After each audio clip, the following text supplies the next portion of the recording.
It began at what was supposed to be an ordinary company party, the kind where polite conversations, shallow laughter, and corporate small talk fill the air. I wasn't expecting anything unusual. My wife Sarah had invited me to come along since spouses were welcome. She seemed excited, almost insistent that I attend, and I agreed, thinking it would just be another evening of cocktails and business chatter. The event was held at a high-end venue downtown, decorated with soft lighting, crisp white tablecloths, and a live band playing in the background. People mingled in groups, balancing drinks and exchanging stories. Sarah looked beautiful that evening. She had chosen a dark dress that made her stand out, and as we walked in, I felt proud to be by her side. For the first hour, everything felt perfectly normal. We greeted her colleagues, and she introduced me to a few of her teammates. She laughed easily, seemed confident, and carried herself with grace. But then something caught my attention, something small but sharp enough to cut through the haze of music and chatter. Across the room, one of her coworkers, a man I had never met before, glanced at Sarah and smirked. It wasn't the kind of polite smile exchanged between acquaintances. It wasn't casual or friendly. It was loaded, suggestive, almost mocking. His eyes lingered on her a moment too long before he turned away. Still carrying that smug expression, I tried to dismiss it at first. Maybe I was overthinking. Maybe he was just a strange guy with a strange way of smiling. But deep inside, something twisted uncomfortably in my chest.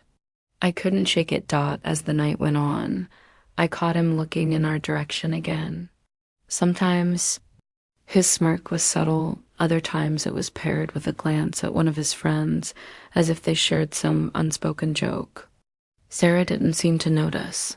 She stayed close to me, laughing and making conversation, but my mind was already unsettled. Later that evening, as I stepped outside for a breath of fresh air, one of Sarah's coworkers quietly approached me. She looked uneasy, almost hesitant, and glanced around before speaking. Her words were low, almost a whisper. She told me that I should keep an eye on Sarah, that not everything was as it seemed. Her eyes held pity, maybe even fear, as if she regretted saying anything at all. Then, without another word, she excused herself and went back inside. The warning sent a chill through me. My heart pounded as I tried to make sense of it. What could she mean? Why would she say something like that to me of all people? My mind replayed the smirk, the lingering looks, and now this cryptic warning. A storm of suspicion began brewing inside me. That night, when we returned home, I couldn't sleep. Sarah slipped into bed beside me, seemingly unaware of the turmoil twisting inside me.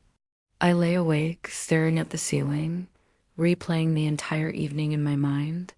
The smirk, the whispers, the warning. It all pointed to something hidden, something beneath the surface that I hadn't yet uncovered. Over the following days, I became more observant. I watched Sarah's behavior closely, noticing things I had overlooked before. She guarded her phone carefully, turning it face down whenever she set it on the table. She took calls in another room, her voice hushed.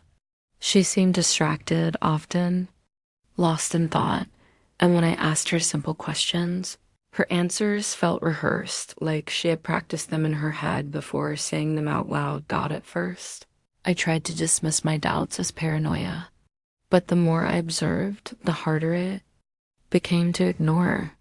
One evening, I noticed her smiling down at her phone, her fingers typing quickly before she locked the screen the moment I walked in. My stomach dropped. I remembered the smirk. I remembered the warning. And I knew with painful certainty that something was happening behind my back. Still, I didn't want to accuse her without proof. I told myself I needed to be sure, no matter how much it hurt. That weekend, when she stepped out to run errands, I decided to check her phone. My hands shook as I unlocked it, guilt gnawing at me, but the need for answers was stronger than my conscience. What I found confirmed my worst fears. There were messages hidden in a thread under a contact saved under an innocuous name. The texts were intimate, playful, and far too personal to be work-related. My heart sank as I scrolled through them, each word a dagger to my chest. It wasn't just anyone she was messaging, it was the same coworker who had smirked at the party. The truth hit me like a tidal wave. The smirk wasn't random. It wasn't meaningless. It was his way of mocking me, of flaunting what he already knew, and the warning I had received that night now made perfect sense. Someone had tried to spare me from the inevitable heartbreak.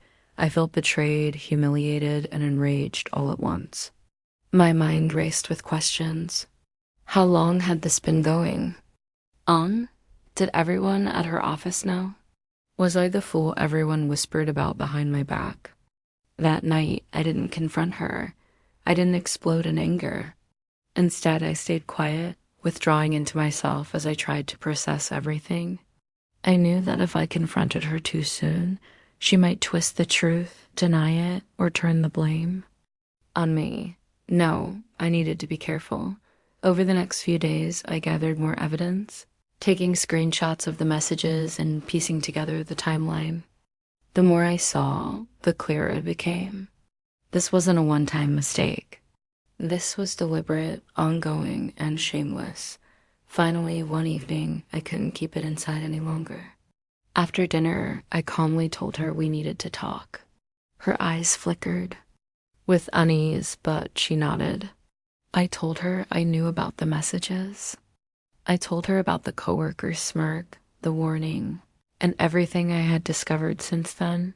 For a moment, she tried to deny it, her words stumbling as she insisted it wasn't what it looked like. But when I showed her the screenshots, her facade crumbled. She sat there in silence, tears forming in her eyes, but I felt no sympathy. My heart had already hardened. The woman I thought I knew, the life I thought we shared, was nothing but a fragile illusion shattered in one night of whispers and smirks.